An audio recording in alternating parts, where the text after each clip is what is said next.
বৈশাখের বিকেল বেলায় তোমায় নিয়ে বকুল তলায় প্রেমের রাখান গান শোনাবো।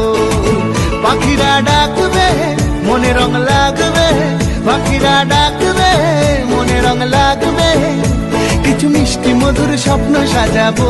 লাল পাইরে সাদা শাড়ি, তার উপরে হাতে থাকবে গাজরা ফুল। উফ, এই আনন্দটা কি যে মানে মুখে বলে বোঝানোর মতো না। আমার তো অনেক দিন যাবত ইচ্ছে করছে এরকম লাল পাইরে সাদা শাড়ি পরবো, তবে শুধু শুধু তো আর লাল পাইরে সাদা শাড়ি পরা যায় না।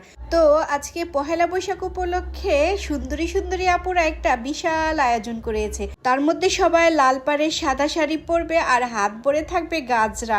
এই ব্যাপারটা কিন্তু অন্যরকম, তাই না? আজকে কিন্তু হাত ভরে আলতাও পরে নিচ্ছে সুন্দরী সুন্দরী আপুরা। আমি সবার হাতে আলতা পরিয়ে দিচ্ছি আর আমার কাছে মনে হচ্ছে আমি এই দিনটি স্বপ্ন দেখছি। মানে সবাই মিলে একসাথে যে কোনো একটা প্রোগ্রামে যখন আমরা যাই তখন তো আনন্দে অনেক বেশি ভরপুর থাকে, তাই না? তবে আমরা কিন্তু এখানে শুধু লাল পেরে সাদা শাড়ি পরে হাতে গাজরা পরে আলতা পরে বসে থাকবো না। এখানে কিন্তু আজকে পান্তা ভাতের সাথে ইলিশ মাছ ভাজার একটা জমজমাট খাবারেরও আয়োজন করা আছে। আর এই দিক দিয়ে এই ভাবিটা দেখুন পাস্তা নিয়েছে, বলে আসো তোমাকে একটু খাইয়ে দিই। তা আমিও হা করেছিলাম, উনি আমাকে খাইয়ে দিল। পাস্তাটা কিন্তু অনেক বেশি মজা ছিল। আর এখানে আরেকটা আপু বালাইচার ভর্তা বানিয়ে নিচ্ছে, দেখতেই কিন্তু অনেক বেশি লোভনীয় লাগছে বালাইচার ভর্তাটা। বেশ মজা হবে। তবে পান্তা ভাতের সাথে আমি এর আগে কখনোই বালাইচার ভর্তা খাইনি, এই প্রথমই খাবো আজকে। আর ওই দিক দিয়ে সুন্দরী সুন্দরী আপুরা লাল পাইরে সাদা শাড়ি পরে কিন্তু বসে নেই, সবাই হাতে হাতে অনেক বেশি কাজ করছে, কারণ এখানে বিশাল খাবারের আয়োজন করা আছে। আর এগুলো কিন্তু সবাই আমরা ছাদেই খাওয়া দাওয়া করবো, তার জন্য সবাই ছাদে এক এক করে গুছিয়ে নিচ্ছিলাম।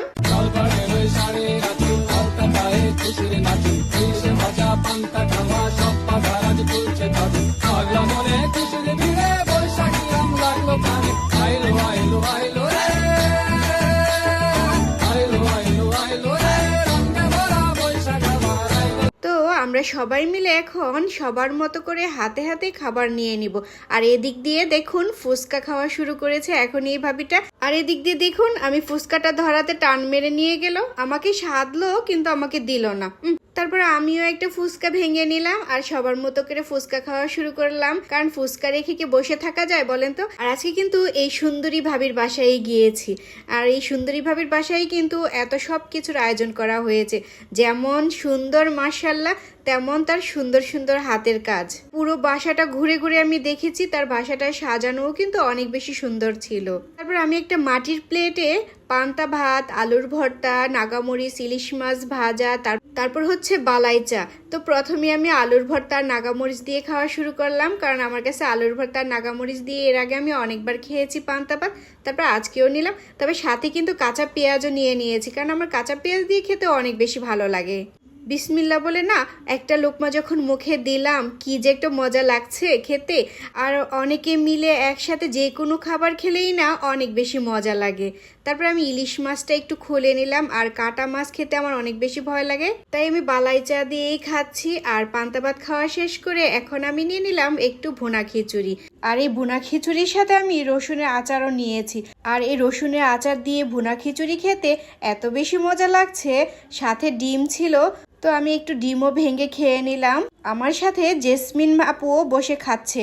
আর এত পরিমাণ গরম ছিল ছাদের মধ্যে, সবাই ঘেমে ভিজে মেকআপ গুলো একেবারে একাকার হয়ে গেছে। আমিও আজকে মেকআপ করেছি অনেক বেশি, তো আমার মনে হচ্ছে ভাতের সাথে আজ আমার মেকআপও খাওয়া হয়ে যাচ্ছে।